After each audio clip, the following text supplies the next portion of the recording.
Assalamualaikum warahmatullahi wabarakatuh. Perkenalkan, nama saya Weli Tonau SPD, Kepala Sekolah Dasar Negeri 8 Paguyaman, Kecamatan Paguyaman, Kabupaten Bualemo, Provinsi Gorontalo. Pada kesempatan ini saya akan membawakan inovasi pendidik di masa pandemi COVID-19. Seperti kita ketahui bersama, pandemi COVID-19 telah menghantam berbagai sektor di Indonesia. Tak hanya sektor ekonomi, namun sektor pendidikan pun banyak mengalami perubahan. Pada awal Maret tahun 2020 menjadi titik persebaran COVID-19 di Indonesia. Pada saat itu, pemerintah tengah mengambil beberapa kebijakan. Di antaranya adalah kebijakan untuk menghentikan sementara waktu semua kegiatan yang dapat mengumpulkan massa dengan harapan untuk memutus mata rantai persebaran COVID-19 di Indonesia. Akhirnya pada saat itu seluruh kegiatan di sekolah harus dihentikan dan sebagai gantinya siswa harus belajar dari rumah bersama orang tua mereka atau BDR.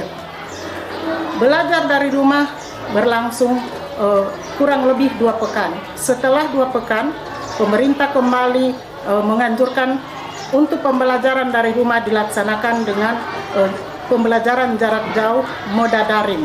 Nah, pembelajaran jarak jauh moda daring inilah yang banyak menuai pro dan kontra dari masyarakat, termasuk diantaranya SDN 8 Paguyaman, di mana hampir seluruh orang tua siswa tidak setuju dengan kebijakan tersebut. Hal ini disebabkan karena sebagian besar orang tua murid masih berekonomi lemah dan belum banyak memiliki gawai. Ditambah lagi pemukiman penduduk yang berada di tengah-tengah perkebunan tebu, sehingga sangat sulit untuk mendapatkan akses internet. Dan tentu saja hal ini merupakan tantangan yang cukup besar bagi kami sebagai pendidik di SDN 8 Paguyaman. Namun sebagai kepala sekolah, saya harus melaksanakan anjuran tersebut demi menjaga keselamatan peserta didik dan para pendidik yang ada di sekolah saya. Nah, untuk membuktikan apakah pembelajaran moda daring ini tidak dapat atau dapat dilaksanakan di sekolah saya, maka saya melakukan beberapa hal. Di antaranya adalah mengidentifikasi kepemilikan gawai. Kemudian yang kedua, melaksanakan rapat bersama orang tua siswa untuk mensosialisasikan kebijakan pemerintah tersebut.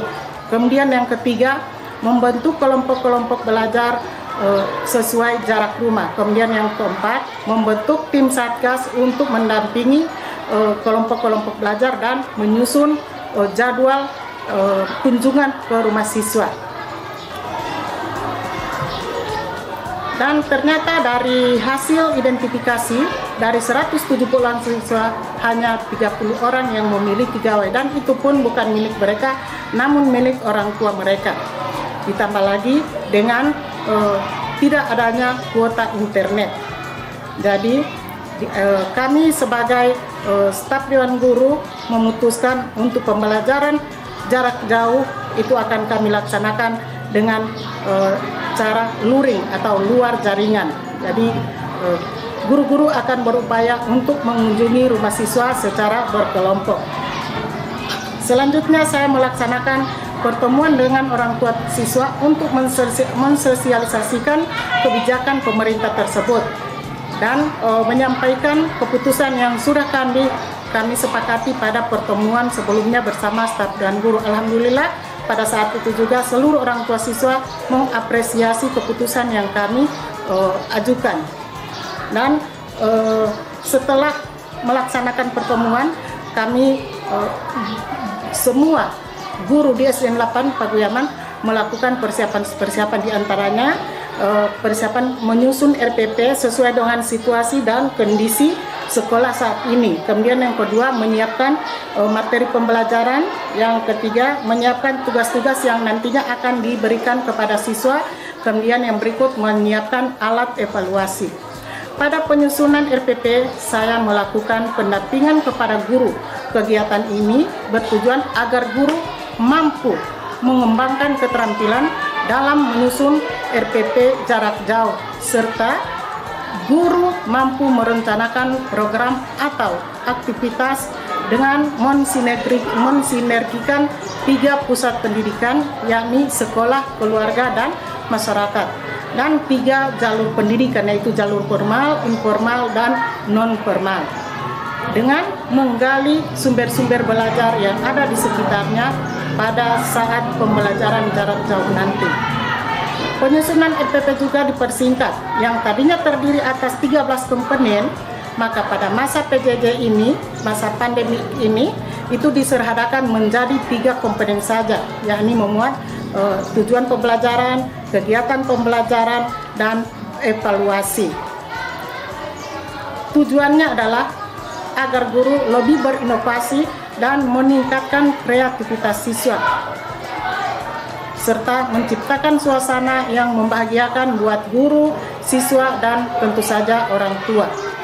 Merdeka Belajar memuat 3 komponen yang terdiri dari komitmen mandiri dan adaptif, di mana kita berkomitmen walaupun menghadapi masa pandemi COVID-19, kita berusaha untuk meningkatkan mutu pendidikan. Setelah persiapan selesai, kami lanjutkan dengan kunjungan ke rumah siswa, di mana guru melaksanakan kunjungan setiap 5 hari sekali dengan tugas yang diberikan untuk jangka 1 minggu. Setelah sepekan, tugas-tugas tersebut ditarik oleh guru untuk diberikan nilai. Dan guru pada saat berkunjung ke rumah siswa, mereka memberikan tugas, kemudian kembali ke sekolah untuk membuat laporan kepada kepala sekolah tentang pelaksanaan pembelajaran jarak jauh ini, dan nantinya akan ditindaklanjuti oleh kepala sekolah sebagai laporan ke tingkat kabupaten. Dan kami juga melakukan beberapa inovasi dalam menyambut pelaksanaan tatap muka terbatas. Di antaranya, sebelum belajar, seluruh siswa diwajibkan berdoa dan menyanyikan lagu nasional, dan setelah pelajaran berakhir, itu siswa diwajibkan menyanyikan lagu daerah sesuai jadwal yang telah ditentukan oleh staf dan guru. Kemudian yang kedua, guru mendesain pembelajaran dengan memanfaatkan waktu dan tempat yang beragam, yakni pembelajaran dapat dilakukan di luar kelas, yakni di lingkungan sekolah, karena lingkungan sekolah kaya akan sumber belajar. Jadi siswa akan dapat mengaplikasikan pengetahuan mereka, pengetahuan yang mereka miliki.